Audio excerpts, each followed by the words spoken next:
So we are continuing this series, Making Change, and we've talked about what it takes to make change in our lives, especially with our finances, but also in other areas in how we just direct the course of our lives and become master of our money rather than letting it master us. The theme verse we've gone over and used for this series is this idea that no one can serve two masters.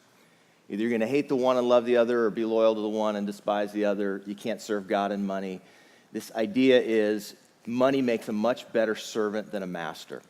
And if you will take charge of your relationship to money and the way that you view it, you can change your future. Not just for you, but possibly for future generations. In the same way that we're talking about Haiti, some of these same issues are here, right? That people stay stuck in poverty because of the way that they relate to money.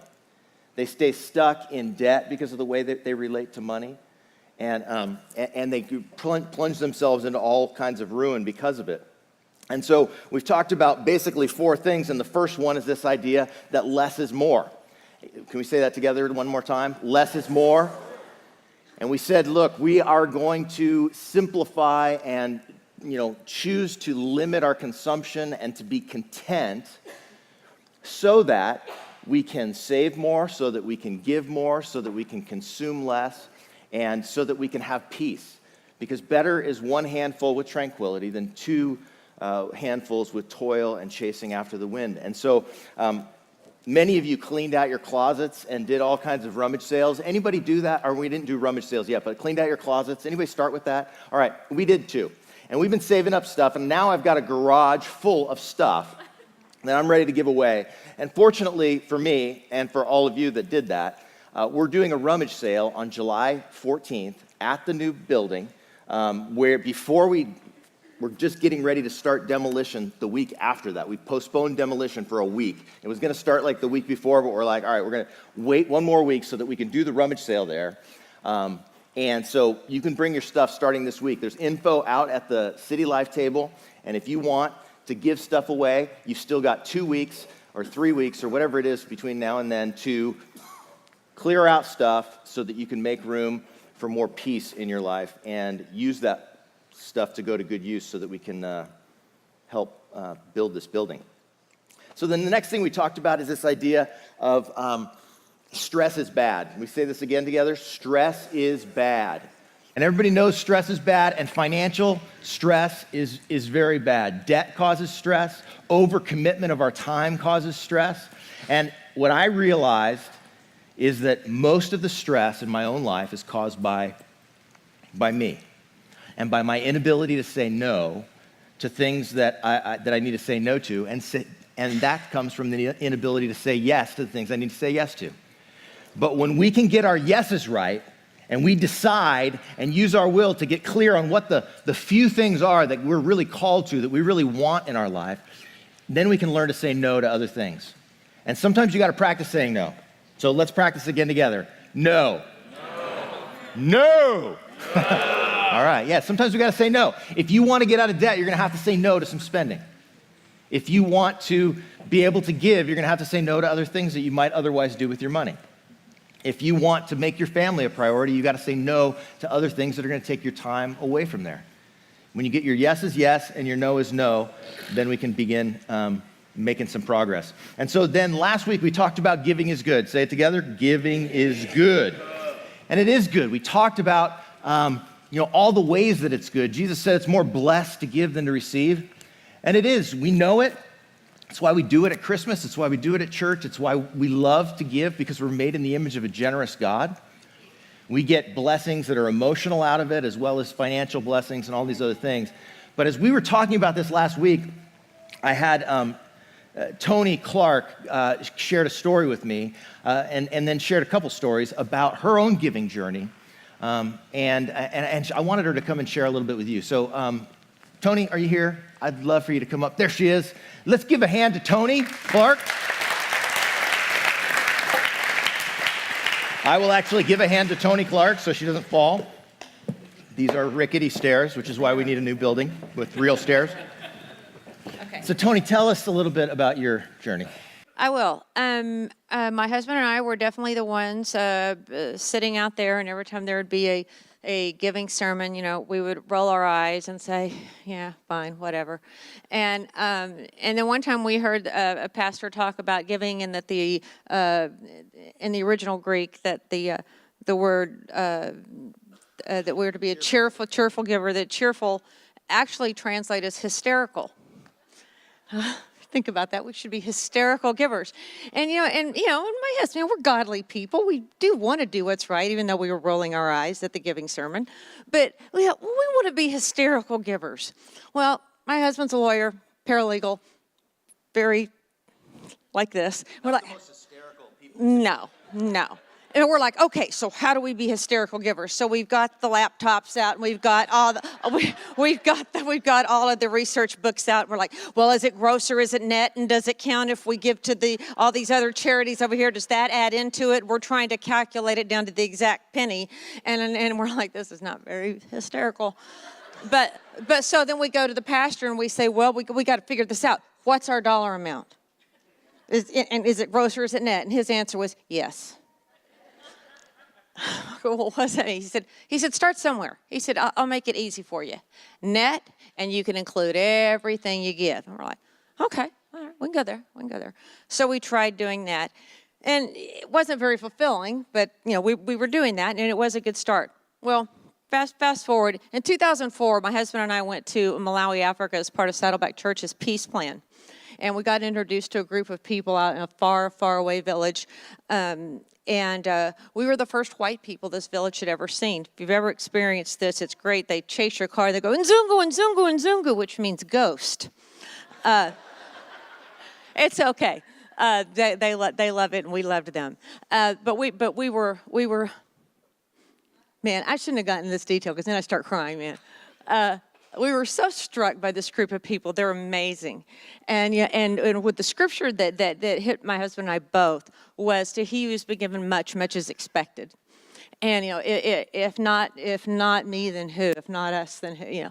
And we started a ministry called Kasupe Ministries. Kasupe is a Chichewa word that means living water or the source of change. And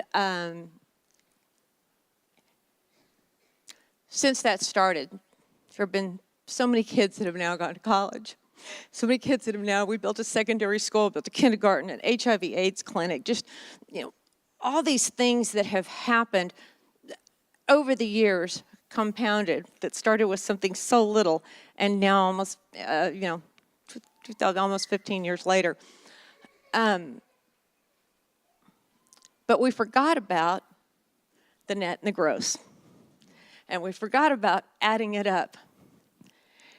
And all of a sudden, we realized, we didn't even want to do the math because we left the tithing, that little 10% thing behind long ago. And we had also forgotten about whether or not the Lord was blessing us more than we were giving, because, he who has been faithful with a little, is going to be blessed with a lot. And because we were getting blessings beyond blessings beyond blessings. And we were being blessed financially. But we were being so blessed with the people we were helping, with the things that were happening. And what we did was we started looking at money differently. It was no longer money that we could buy things with. All of a sudden, it was a tool. It was a tool that we could help people with. Wow. And and one of the things of our ministry, our theme, our mission statement is to be seed planters, and to change the world one person in one village at a time. So literally, you can change the world by helping one person, because that one person goes out. And we've had people now that have gone out of college, and they've gone and started. One woman has gone and started a school, a girls' school, and another person has gone and done things. It's just exponential, and you can do that by helping one person. And we did that when we started opening our hearts to realizing that it's not our money. And we're going, God's watching us. And he's like, what are you doing with all that money I gave you? Because it is mine, not yours. It's mine. And it will change your lives. That I promise you. When you start letting go of it. And In that regard, we talked about the pledges and the fact that you can leverage those pledges and a loan from the denomination. Woohoo!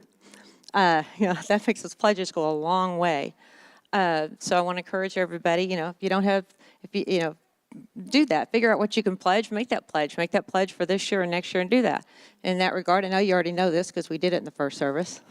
But, it's very much a surprise here in the first service. But, if you can pledge $100 for this year and $100 for next year, do that. But if you can pledge $100,000 for this year, do that. But our family, we want to pledge $30,000 for this year in December and $30,000 for next year in December. And Lord willing, we'll be able to do more, but that's what we can do right now. So we're going to do that. So Thank you. So awesome.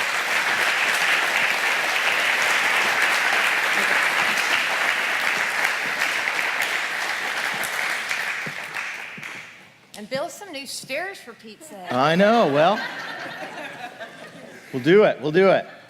We just got the funding for our stairs, so it's awesome.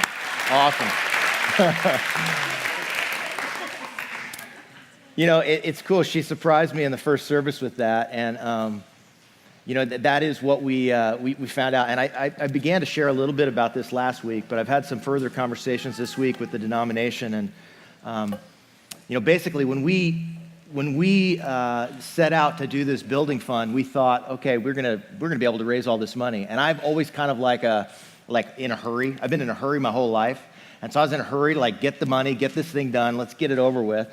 And so when we did this campaign, the guy from the denomination told us, he goes, typically you can raise about twice your annual budget over a 3-year pledge. And I said, wow, we were trying to do it in 3 months. No wonder we only got half of what we were trying to get.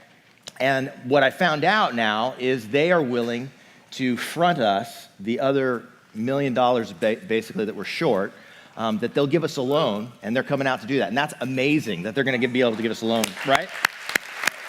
But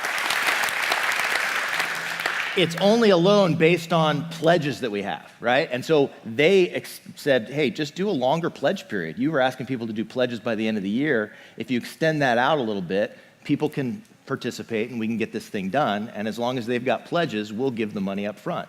And so what we need is we need to get pledges from our body, from us, to say, okay, over and above our regular giving, we're willing to pledge X amount between now and the end of 2020.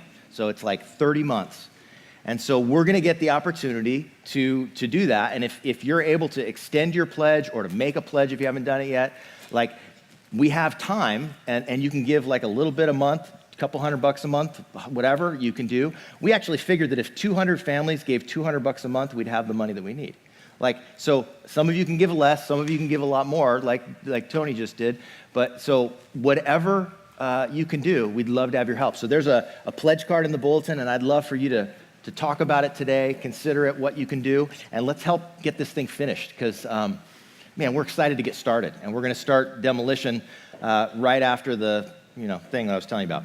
But that's the whole giving thing. But today I want to talk more about investing, because tomorrow matters. And so let's say that one with me together. Tomorrow matters.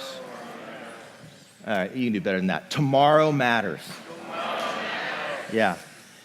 Tomorrow matters. Now, Monty was talking about it, and obviously I think of it in terms of this building and in terms of this church and what the future is and all of that. But it's also, I think of it in terms of my own life. And I think about, even on Father's Day, the legacy of what do we leave as a legacy for our kids, for our family. What are we building? What are we investing our life in? Because it's not just our money, it's our life. And investment is this idea that I can sacrifice something today that will pay off tomorrow. I can do something today that makes a difference tomorrow.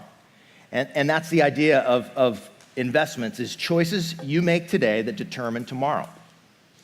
And tomorrow truly does matter, because you're actually creating tomorrow by the choices that you make today. And more specifically, the choices that become habits in your life are the things that end up impacting the future. And that's where this verse came in. And this is the only verse I'm going to put up here today. It's a verse from the Proverbs. It says, wealth gained in haste will dwindle, but those who gather little by little will increase it. And another way you might say this is, have you ever heard the story of the tortoise and the hare? Yeah. Right? The rabbit that goes and tries to win the race really fast, and then the tortoise that just plugs away and ends up winning in the end. I saw a literal, kind of picture of this in my life with my own dad and with my uncle.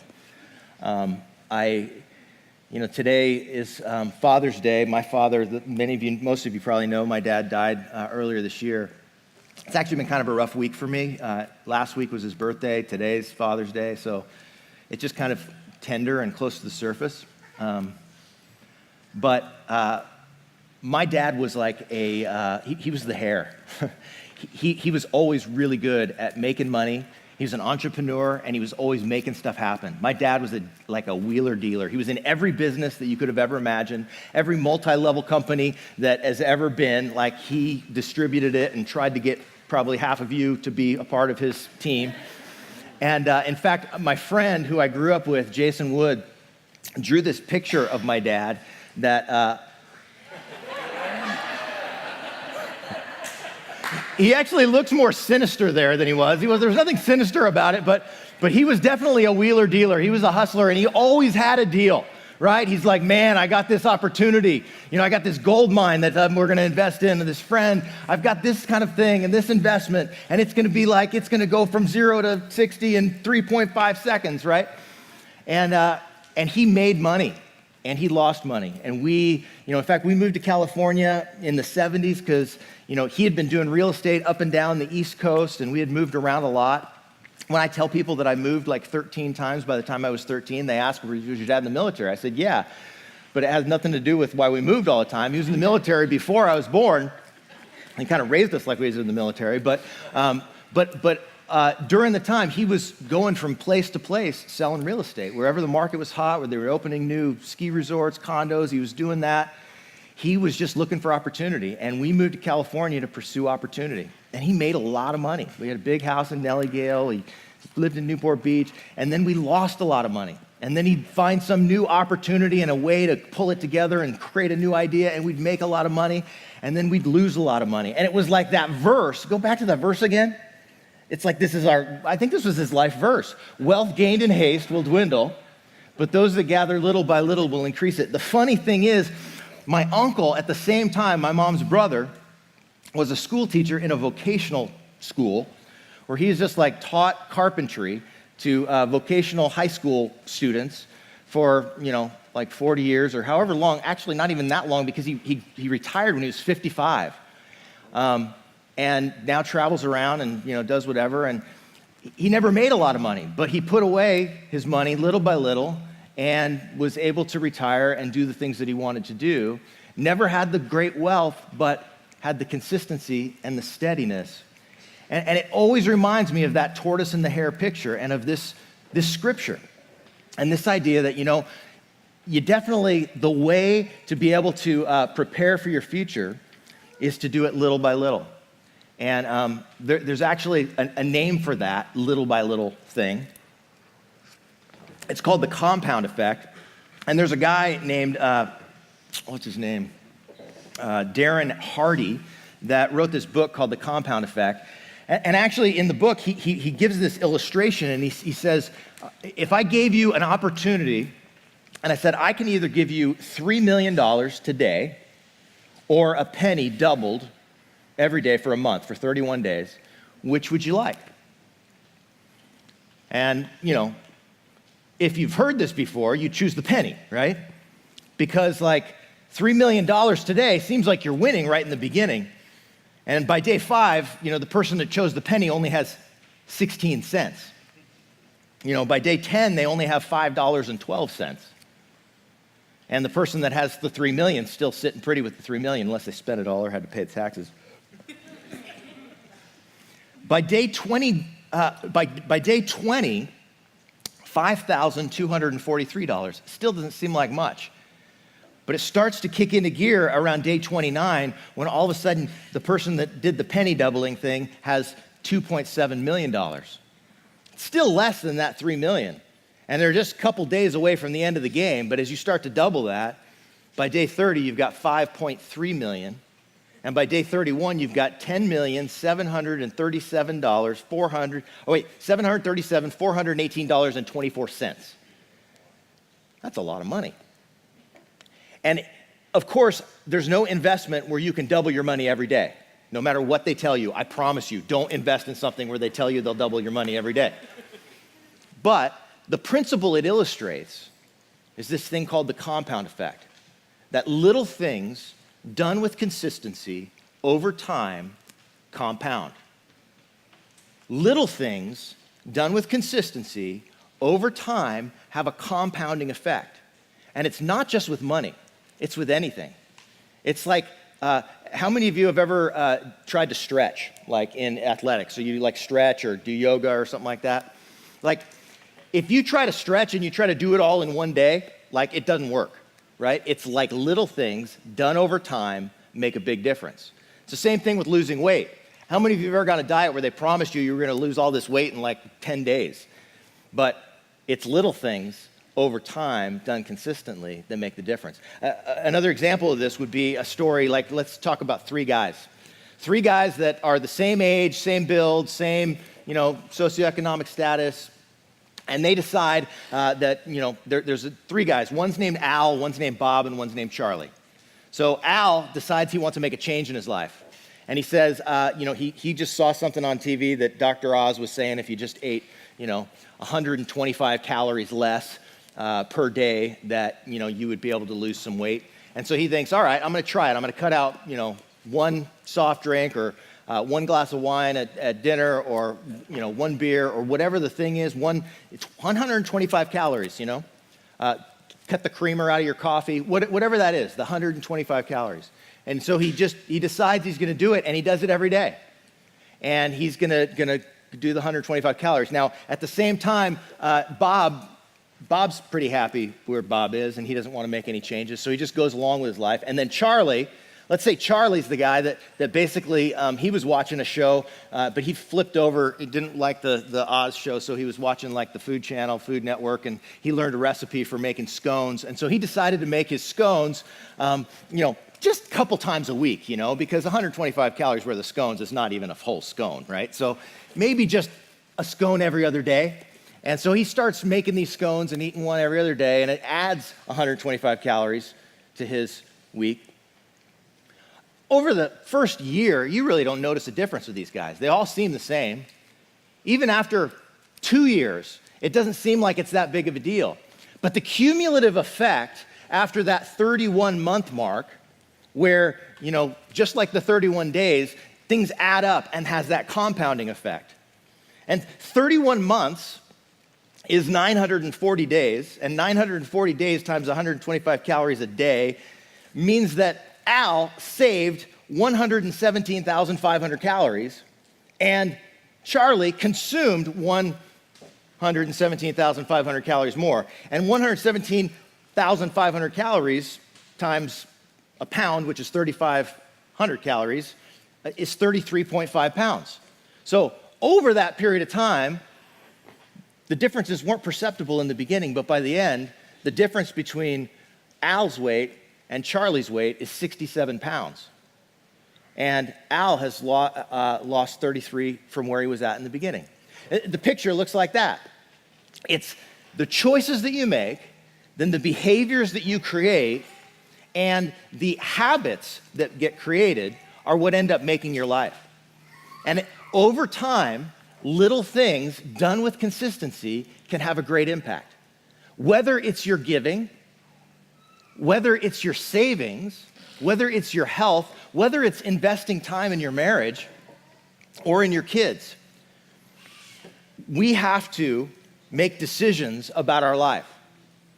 And when you decide what your yeses are, this is why we go all the way back to that. When we decide what our yeses are, you can build your life around yeses by creating behaviors that become habits that end up changing your life. And they can have a great effect. With the idea of giving or of savings, a lot of people, they don't save. Somebody told me a long time ago, like when I was I think I was like 20 years old. I was just graduating from college, and somebody said, listen, if you will choose to live on 80% of your income and you tithe 10% and save 10%, you will have all the money that you need, years from now. And they started telling me about compound interest and telling me all these things that Dave Ramsey tells you, and about if I invest the money now, it's going to be this later. And I wish I'd listened to him. But I took after my dad, right? I know who my dad is. It wasn't really the way we do it. I can make a deal. We'll make things happen. Let me just tell you, those of you that are younger, it's a much better thing to start when you're young. Because little bit over a long period of time makes a big difference. And you may think, well, I can't put together that much money to save or whatever, but probably neither could my uncle, who was a teacher. He didn't make a lot of money. But when you force yourself to do it, and you do it over a long period of time, it makes a difference. Even if you were to try to find ways to save money, you probably actually have them. I was reading that same book, The Compound Effect, and this guy said this. He said, listen, if you just spend $4 on a cup of coffee and you have a $4 a day coffee habit, over time, that makes a big difference. He said, if you take that $4 a day and instead you put it into just a mutual fund that earned 8%, which is not a great return, but it's not a bad return, but you could probably figure that out, and you did it over time and put that $4 into that, by the end of 20 years, you'd have, I don't know how much that is. What does it say? My eyes can't see that much. It's like almost $60,000. So would you rather have the coffee or the car? Right? One of the things he said, that this guy says in the Compound Effect is he said, you might want to ask yourself every time you're about to spend $1, is this worth $5 to my future self? Because 20 years from now, that dollar is worth $5, according to the math of this whole compound interest thing. If you would use that dollar, and so it's kind of like what Tony was talking about. Do you see your money as something to consume or as a tool to use? It's a tool that can do great things for people and that you can give it and invest it. It's also a tool that you can use to pay the old man and woman who will one day live in your house. Because 20 years from now, I am going to be supporting an old man and an old woman. And so right now, I got to think about that because I don't think I'm going to have money to support them then if I don't think about it now and pay ahead of time. You know what I'm saying? I'm the old man. My wife's the old woman. We're not there yet, but I have an old man and an old woman on my payroll, right? And so do you. And you need to think about that because otherwise, if they're not on your payroll, they're going to be on your kid's payroll or the government's payroll. And we know the government's running out of money, right? So thinking about these things long term, it is a wise thing to do because wealth gained in haste will dwindle. But those who gather little by little will increase it. Let me tell you, it's not just our money that this works for. This compound effect of doing small things consistently over a period of time applies to every area of your life. And when Jesus told this parable in Matthew 25, he told two parables. A lot of times people think, well, Jesus says don't worry about tomorrow. And it's true. Jesus says don't worry about tomorrow. That doesn't mean he said don't plan for tomorrow or don't do anything about tomorrow. But he says don't worry about tomorrow because your Father knows what you need and he's going to take care of you.